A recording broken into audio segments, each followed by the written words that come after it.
So hey guys, I am mister রাইভ and welcome to my channel. So আমরা এই ভিডিওটিতে দেখতে চলেছি হুমায়ুন ফরিদি তার জীবনের বেশ কিছু ইমোশনাল ডায়লগ। আর এখানে সবথেকে গুরুত্বপূর্ণ বিষয় হলো যে তিনি মারা গিয়েছেন, কিন্তু তার বলে যাওয়া ডায়লগগুলো আজও আমাদের অন্তরে গেঁথে রয়েছে। আর তিনি মূলত মুভিতে ভিলেনের পার্টে অভিনয় করতেন, এই জন্য আমরা তাকে অনেক গালাগালি করে থাকি, কিন্তু বাস্তবে তিনি এমন খারাপ মানুষ মোটেও নন। তিনি বাস্তবে অনেক ভালো এবং কোমল হৃদয়ের মানুষ। চাওয়া বেশি হলে তুমি ঠকবে, কষ্ট পাবে, দুঃখ পাবে। চাওয়া বেশি থাকতে নেই। জীবনটা গভীর রহস্যময় এক রাত। আর ওনার রেগে যাওয়া এইসব স্মৃতিগুলো আমার অনেক ভালো লাগে, এই জন্য তোমাদের সঙ্গে শেয়ার করতে এই ভিডিওটা বানালাম। তো যাই হোক, চলুন আজকের ভিডিওটি এখান থেকে শুরু করা যাক। আর হ্যাঁ, ভিডিওটি শুরু করার পূর্বে বরাবরের মতো please hit the subscribe button and press the bell icon. আর বিগত বেশ কিছুদিন ধরে আমাদের চ্যানেলে ভিউয়ারের ঘাটতি রয়েছে, এজন্য তোমরা যদি ভিডিওগুলো শেয়ার করে দাও তাহলে আমাদের একটু উপকার হয়। তো এই পর্বের 1 নম্বর অবস্থানে রয়েছে হুমায়ুন ফরিদির মরণ নিয়ে বলা কিছু গুরুত্বপূর্ণ কথা বা উপদেশ। আমরা কিন্তু মৃত্যুকে ভয় পাই, আপনার কাছে মৃত্যু বিষয়টা কেমন? মৃত্যুর মতো এত স্নিগ্ধ, এত গভীর, সুন্দর আর কিছু নেই। কিন্তু আমি অবশ্যই জানতে চাইবো আপনার কাছে এর ব্যাখ্যাটাকে, আপনি কিভাবে বুঝলেন এটা এত স্নিগ্ধ? কারণ মৃত্যু অনিবার্য। তুমি যখন জন্মেছো তখন তোমাকে মরতেই হবে।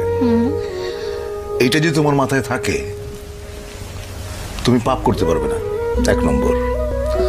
2 নম্বর হচ্ছে যে যেটা অনিবার্য তাকে ভালোবাসাটাই শ্রেয়। তাকে যদি ভয় পাও সেটা এক ধরনের মূর্খতা। কারণ তুমি জ্ঞানী, তুমি শিক্ষিত, তুমি মৃত্যুকে কেন ভয় পাবে? তো এই পর্বে 2 নম্বর অবস্থানে রয়েছে মানুষ কিভাবে পরিবর্তন হয় সে বিষয় নিয়ে বলা একটা উপদেশমূলক বেশ কিছু ইমোশনাল কথা। আর কিছু কিছু পরিবর্তন মানুষের জীবনে আসে যেটা সে কখনোই চায় না, কখনোই আশা করে নাই। এরকম অনেক জিনিস ঘটে, সেটা আমার জীবনে বহুবার ঘটেছে। আমি যেটা করতে চেয়েছি সেটা করতে পারিনি। আমি যাকে আঁকড়ে ধরতে চেয়েছি সে আমাকে ফেলে চলে গেছে, বা যাকে আমি স্নেহ দিতে গেছি সে আমাকে ঘৃণা করেছে। তো এই পর্বে 3 নম্বর অবস্থানে এসে হুমায়ুন ফরিদি স্যারের প্রেম নিয়ে বলা বেশ কিছু ইমোশনাল এবং হৃদয় আবৃত্তিকর কথা। প্রেমে পড়ার মতো এত আনন্দদায়ক কিছু কি আছে পৃথিবীতে? প্রেম হচ্ছে স্বর্গীয়। এইটা মানুষের ভেতরে প্রেমের যে অনুভূতি, এটা পবিত্র এবং স্বর্গীয়।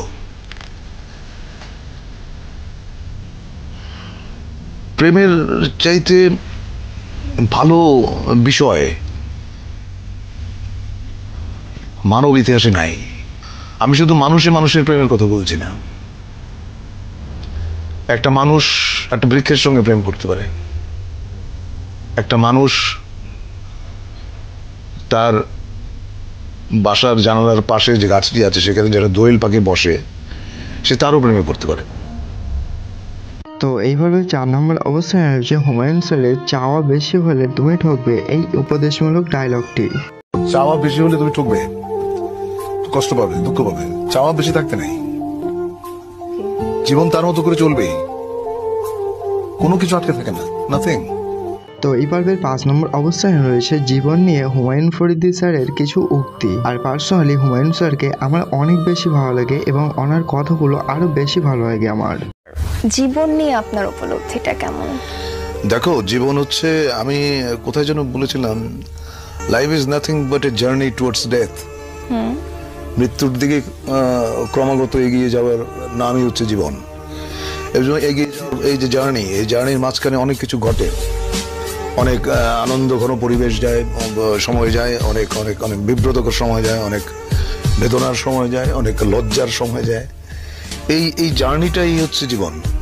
তো এই পর্বে 6 নম্বর অবস্থানে রয়েছে মানুষ কখনো বৃদ্ধ হয় না বা মানুষ সম্পর্কে বেশ কিছু গুছিয়ে বলা কথা। মানুষ কখনো বৃদ্ধ হয় না।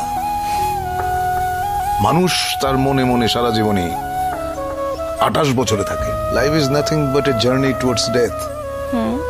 মৃত্যুর দিকে ক্রমাগত এগিয়ে যাওয়ার নামই হচ্ছে জীবন। এই জন্য এগিয়ে যাওয়ার এই যে জার্নি, এই জার্নির মাঝখানে অনেক কিছু ঘটে। অনেক আনন্দ ঘন পরিবেশ যায়, সময় যায়, অনেক অনেক অনেক বিব্রতকর সময় যায়, অনেক বেদনার সময় যায়, অনেক লজ্জার সময় যায়। এই জার্নিটাই হচ্ছে জীবন। আপোষ করে তো ভীতু মানুষ, আপোষ করে হচ্ছে যারা মেরুদণ্ডহীন প্রাণী। দুরাশা কিন্তু ভালো জিনিস না, যে তুমি এমন কিছু আশা করবে না যেটা তোমার নাগালের বাইরে। তো এই পর্বের 7 নম্বর অবস্থানে রয়েছে তাই তুমিও বদলে গেলে, এই উপদেশমূলক ডায়লগটি। তোমায় একটা প্রশ্ন করি, করো। কেমন আছো তুমি? ভালো। কেন, তোমার কি ধারণা যে তোমাকে না পেয়ে এতগুলো বছর আমি খুব কষ্টে কাটিয়েছি? না, আমার সেরকম ধারণা নয়, তবে আমি কষ্টে ছিলাম।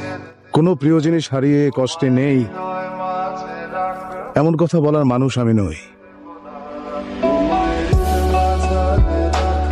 তো এই পর্বের সর্বশেষ এবং 8 নম্বর অবস্থানে রয়েছে জীবনটা গভীর রহস্যময় এক রাত। আর হুমায়ুন স্যারের এই ডায়লগটি আমার কাছে অনেক বেশি পরিমাণে ভালো লেগেছে।